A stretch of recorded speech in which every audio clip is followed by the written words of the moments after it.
시청자 여러분, 안녕하십니까? 11월 18일 미국 주요 뉴스를 전해드리겠습니다. 트럼프 대통령이 사우디아라비아에 F-35 스텔스 전투기를 판매하겠다고 밝히면서 중동 지역 군사 균형에 변화가 예상되는 상황입니다. 트럼프 대통령은 백악관에서 기자들과 만나 사우디가 구매 의사를 밝혔다며 미국은 이를 승인할 예정이라고 말했습니다. 이에 따라 사우디는 이스라엘을 제외한 중동 국가 중 처음으로 F-35를 보유할 가능성이 생겼습니다. 하지만 이스라엘은 자국의 군사적 우위를 유지해야 한다는 법적 기준 때문에 판매 조건에 민감한 입장을 보이고 있습니다. 이어서 일부 이스라엘 정부 인사들은 사우디에 F-35를 제공할 경우 외교적 대가를 요구해야 한다고 미국 측에 전달한 것으로 알려졌습니다. 사우디와 미국은 이번 방문에서 F-35 판매와 함께 안보 협력, 이스라엘과의 관계 논의도 함께 다룰 예정입니다. 반면 이스라엘 내부에서는 이번 판매가 중동에서 새로운 군비 경쟁으로 이어질 수 있다는 우려가 제기되고 있습니다. 전군 관계자들은 사우디가 F-35를 운용할 경우 몇 분 만에 이스라엘 상공에 도달할 수 있다며 위치 배치를 제한해야 한다고 말했습니다. 미국은 그동안 첨단 무기를 중동 국가에 판매할 때 이스라엘에 보안 장비를 제공하거나 상대국 무기를 일부 조정하는 방식으로 균형을 유지해왔습니다. 그러나 이번 결정은 사우디와 미국의 관계 강화 흐름 속에서 기존 방침과 다른 모습을 보이고 있습니다. 현재 판매는 행정부 발표 단계이며 실제 계약으로 이어지기 위해서는 미 의회의 검토와 승인 절차가 남아 있습니다. 사우디가 F-35 프로그램에 참여하게 될 경우 아랍 국가 중 최초 사례가 되며 지역 안보 구도에도 직접적 영향을 미치게 됩니다. 다음 뉴스입니다.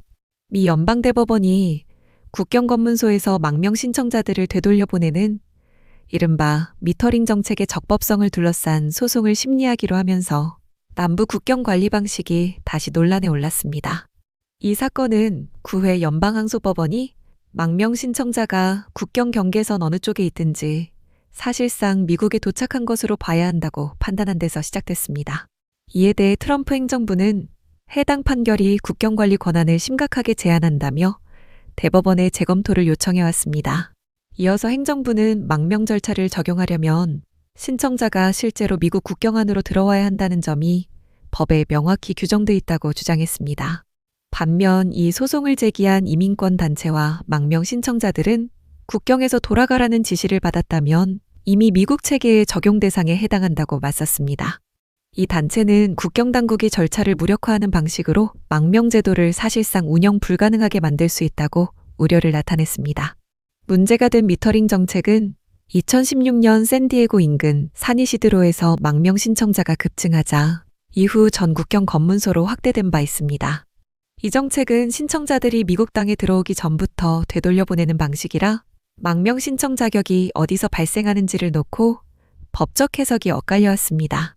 항소법원은 국경에서 미국 당국자와 직접 마주한 경우라면 어느 쪽 땅에 서 있든 도착으로 볼 수 있다고 판단했습니다. 그러나 반대 의견을 낸 판사들은 미국 영토에 실제로 들어오지 않은 사람에게까지 법을 적용하는 것은 기존 기준을 벗어난다고 반박했습니다. 트럼프 행정부는 이런 항소법원의 해석이 국경관리 전반에 광범위한 혼란을 초래할 것이라며 대법원의 판단이 필요하다고 강조했습니다. 대법원이 이번 사건을 심리하기로 하면서 망명 절차의 적용 시점과 국경관리 권한의 범위가 앞으로 어떻게 규정될지가 주목됩니다. 다음 뉴스입니다.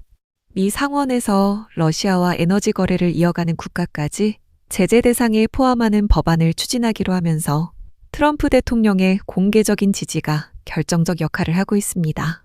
이번 법안은 러시아의 우크라이나 전쟁 자금을 줄이기 위해 러시아산 석유와 가스를 사들이는 국가에 2차 제재를 부과하는 내용을 담고 있습니다.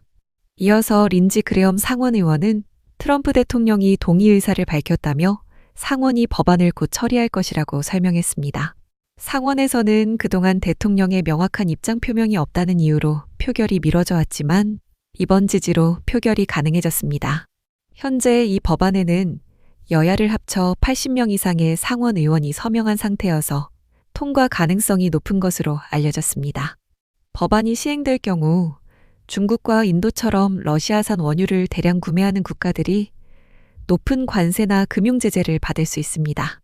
이와 함께 트럼프 대통령은 이란을 추가 제재 대상에 포함할 수도 있다는 입장을 밝히며 압박 범위를 넓히는 분위기를 보였습니다. 최근 미국은 이미 로스네프트와 루코일 등 러시아 주요 석유 기업의 제재를 가한 바 있어 에너지 수출에 큰 부담이 이어지고 있습니다.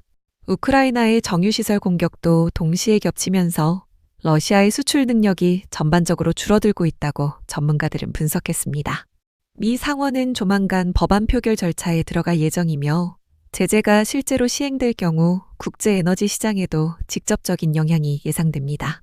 다음 뉴스입니다. 유엔 안전보장이사회가 뉴욕 본부에서 열린 회의에서 트럼프 대통령의 가자지구 전쟁 종식을 뼈대로 한 미국 초안 결의안을 채택하며 국제 안정화군 파견을 승인했습니다. 이 결의안은 이스라엘과 하마스가 지난달 합의한 첫 단계인 휴전과 인질 교환 조치를 뒷받침하기 위해 가자지구의 임시통치기구와 재건체계를 공식화하는 내용을 담고 있습니다. 이에 따라 회원국들은 가자지구 재건과 경제회복을 관리할 평화위원회에 참여할 수 있게 됐고 국제안정화군은 무장해제 절차와 군사시설 정리를 맡게 됩니다. 하지만 하마스는 무장해제를 거부한다는 입장을 되풀이하며 이번 결의안이 가자지구에 대한 국제관리 체제를 강요한다고 반발했습니다. 이어서 미국의 마이크 월츠 유엔 대사는 결의안이 트럼프 대통령의 20개 조치 계획을 담고 있다며 가자지구의 안전보장과 장기적 회복을 가능하게 하는 틀이라고 설명했습니다. 월츠 대사는 또한 이번 조치가 팔레스타인의 자기결정 문제를 논의할 기회를 만들 것이라고 말했습니다.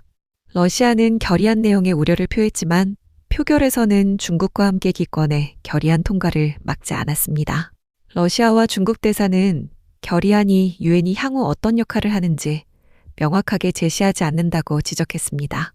팔레스타인 자치정부는 이번 결의안을 환영하며 실행 과정에 참여할 준비가 돼 있다고 밝혔습니다. 외교가에서는 자치정부가 지난주 결의안을 지지한 것이 러시아의 거부권 행사를 막는 데 중요한 역할을 했다고 보고 있습니다. 이스라엘 내부에서는 결의안이 팔레스타인 국가 수립 가능성을 언급했다는 이유로 논란이 이어졌고 베냐민 네타냐후 총리는 팔레스타인 국가에는 반대한다는 기존 입장을 다시 밝혔습니다. 결의안은 자치정부의 개혁과 가자지구 재건이 일정 수준에 이르면 팔레스타인 국가로 향하는 대화가 열릴 수 있다고 명시했습니다. 다음 뉴스입니다. 인디애나주 휘트스타운에서 청소 업무로 잘못된 집을 찾은 마리아 벨라스케스가 총에 맞아 숨진 사건과 관련해 집주인 커트 앤더슨이 자발적 과실치사 혐의로 기소됐습니다. 사건은 지난 11월 5일 오전 7시 무렵 메이즈 레인 주택 앞에서 일어났고 피해자는 모델하우스를 청소하라는 지시를 받고 이동하던 중 주소를 착각한 것으로 확인됐습니다. 현장에 도착한 경찰은 현관 앞에서 큰 혈흔과 총탄 자국을 발견했고 이미 쓰러져 있던 피해자는 곧바로 사망 판정을 받았습니다. 이어서 경찰은 피해자의 남편 마우리시오 벨라스케스를 발견했는데 그는 아내가 열쇠로 문을 열려 하던 순간 갑작스러운 총성을 들었다고 말했습니다. 벨라스케스는 안쪽에서 어떤 말도 들리지 않았으며 부부가 문을 두드리거나 강하게 밀지 않았다고 설명했습니다. 반면 앤더슨은 현관에서 들린 금속성 소리와 움직임이 침입 시도로 느껴져 공포를 느꼈다고 진술했습니다. 그래서 그는 계단 위에서 상황을 지켜보다 방에서 총을 꺼내 문이 열리기 전 발포했다고 말했습니다. 이와 함께 그는 경고나 신원 확인을 위한 말을 하지 않은 채 곧바로 방아쇠를 당긴 사실을 인정했습니다. 앤더슨의 변호인은 주거 침입으로 오인한 정당방위라며 인디애나주의 캐슬 독트린 적용을 주장하고 있습니다. 그러나 검찰은 당시 정황과 법적 기준을 검토한 결과 앤더슨의 대응이 스탠드 유어그라운드법의 보호 범위에 포함되지 않는다고 밝혔습니다. 피해자인 페레스는 4자녀를 둔 32살의 어머니였고 남편은 첫 근무날 벌어진 일을 바로 옆에서 목격했다고 말했습니다. 현재 사건은 재판 절차로 넘어간 상태이며 향후 법원 판단을 통해 책임 범위가 가려질 예정입니다. 마지막 뉴스입니다.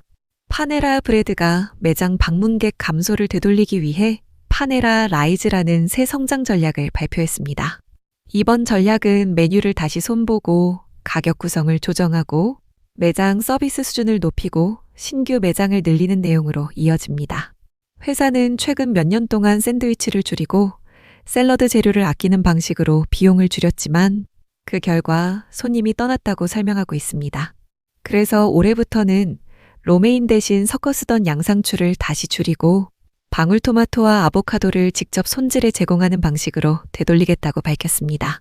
이어서 줄어든 재료 구성도 다시 늘려 경쟁 브랜드와 비슷한 수준으로 맞추겠다는 계획이며 샌드위치 크기가 작아졌다는 지적도 있어 회사는 원래 크기와 품질을 회복하겠다고 말했습니다. 여기에 다양한 가격대 메뉴를 함께 운영하는 이른바 바벨 전략을 시험해 손님 선택폭을 넓히려는 움직임 또한 계획 중입니다.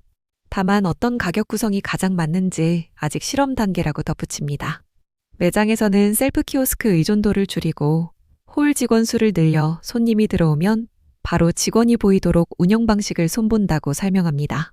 키오스크 장비도 10년 가까이 업그레이드 되지 않아 내년에 새 시스템을 적용할 계획입니다. 매장 내부 인테리어 역시 개편에 손님이 편하게 머무를 수 있는 공간으로 바꾸겠다는 구상도 포함됩니다. 회사는 이 변화가 매장 수익 회복으로 이어지면 신규 매장 확장 속도도 다시 빨라질 것이라고 밝혔습니다. 이상으로 오늘의 뉴스를 마칩니다. 시청해주셔서 감사합니다.